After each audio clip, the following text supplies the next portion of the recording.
Particulièrement, on va dire, les personnes qui sont dans des maisons très exiguës, voilà, c'est pas toujours aisé, mais c'est pas quand même la fin du monde. La semaine dernière, elle a commencé à nous donner quelques petites recettes pour donner l'impression à notre maison d'être grande. Aujourd'hui, elle va renchérir. On retrouve tout de suite dans Fallait y penser, Jessica Bomba.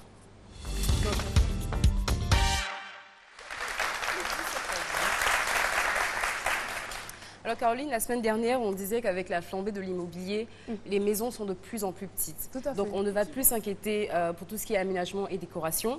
Donc la semaine dernière, on a dit la première chose, la peinture, elle est vraiment sur des tons clairs. La deuxième chose, pour pouvoir allonger les murs, l'astuce c'était les rayures sur des murs. Et ensuite, si on veut donner de la profondeur à l'espace, il faut faire un contraste entre les murs et le sol, c'est-à-dire un sol foncé avec des murs clairs.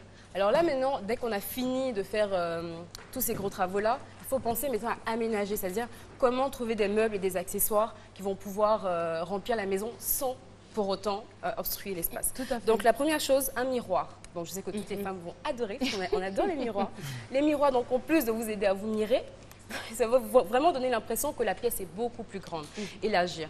Et vraiment, l'espace où il faut placer le miroir, c'est dans une chambre.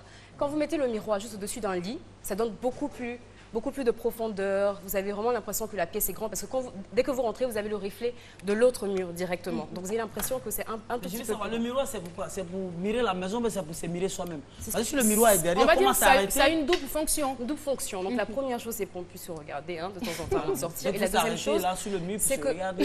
Il faut s'arrêter où? Sur le mur? Non, sur le lit, je vais dire. Ah, parce qu'on dit juste derrière. Non, en fait, Philo, il y a deux fonctions. Il y a deux fonctions. La première fonction, vous pouvez le mettre dans le salon, ça dépend de vous. Vous pouvez le mettre n'importe où, vous allez pouvoir vous mirer en même temps. Dans la chambre, en plus de vous mirer, parce que vous êtes, je suppose que vous n'allez pas mettre le miroir trop haut, la deuxième chose que ça va pouvoir vous aider à faire, c'est d'avoir l'impression que la pièce est beaucoup plus grande. On va jouer vraiment sur l'effet d'optique. Sinon, en réalité, elle n'est pas grande, la pièce. En réalité, on appelle agrandir visuellement, c'est donner l'impression, jouer avec l'effet d'optique. N'est-ce pas, Philo? Merci. Donc, après les miroirs, on va... C'est un effet psychologique, en fait. Voilà. Parce que regarde, sur cette image, par exemple, dès que tu vois, la première chose, tu te dis, c'est trop surchargé. La couleur, le bleu, il est trop foncé. Le canapé, il est beaucoup trop grand. Il y a trop de...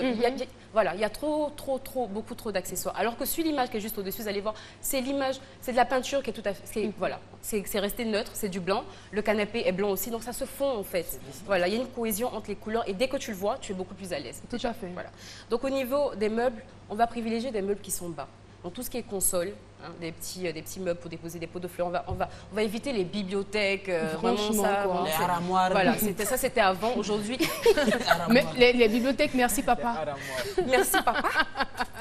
Lisez les enfants, lisez. Non, on n'en a plus besoin. On va aller vraiment sur des petites tables. On va privilégier des matières comme le verre, parce que c'est translucide, parce que voilà, dès que vous rentrez, ça se fond dans le décor. Les rideaux, allez vraiment sur des rideaux de même couleur que les murs ou que le sol. Rappelez en fait à chaque fois, on ne va pas aller faire une pièce, un rideau jaune, un sol bleu. Voilà, déjà ça visuellement, c'est pas possible. Ça fatigue les yeux d'ailleurs. Voilà. Voilà, donc c'est vraiment ça qu'il faut vraiment essayer de faire. Vous allez prendre des lampes. C'est mieux de privilégier une lampe centrale, c'est-à-dire une lumière centrale pour pouvoir éclairer toute la pièce. Moi, je préfère les lumières blanches. D'autres personnes vont vous dire des lumières jaunes. Non, moi, ça fait chez moi là.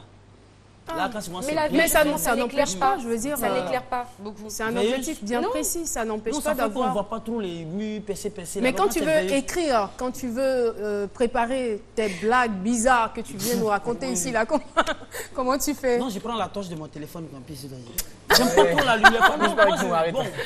Il n'est pas sérieux, hein, Philo? C'est pas possible. Oui, Jessica. Donc voilà, donc pour reprendre ce que je disais, voilà, sur cette image, vous avez un meuble de rangement qui est, je sais pas, qui fait au moins 20 mètres, on n'en a pas besoin.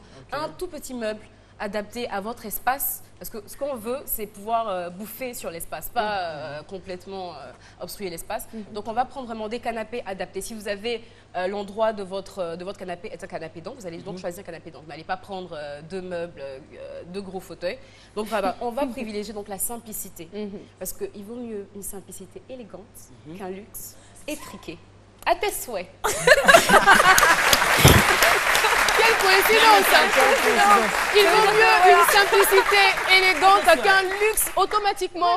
À tes souhaits. Il aurait une simplicité élégante. J'ai un de tes fans à Yopougon qui dit, ah, la petite fille, là, vraiment, elle parle bien, mais ces trucs qu'elle montre là, c'est maison des grands types là seulement. Quand est-ce qu'elle va les montrer pour nous à Gwenta, mais non. Alors, Jessica. Parce que tout au long de Fallait y penser, je vous ai montré comment faire de belles choses à partir des choses qu'on récupère. Donc, ce n'est pas un luxe. Aujourd'hui, l'aménagement, c'est vraiment pas un luxe. On fait de superbes fauteuils avec des pneus. Donc, franchement. Non, peut-être que lui, il veut voir une chambre avec un canari. Dis-lui de venir me voir. On va arranger ça. Merci beaucoup, Jessica Bomba. C'est donc la fin de Fallait y penser. Voilà.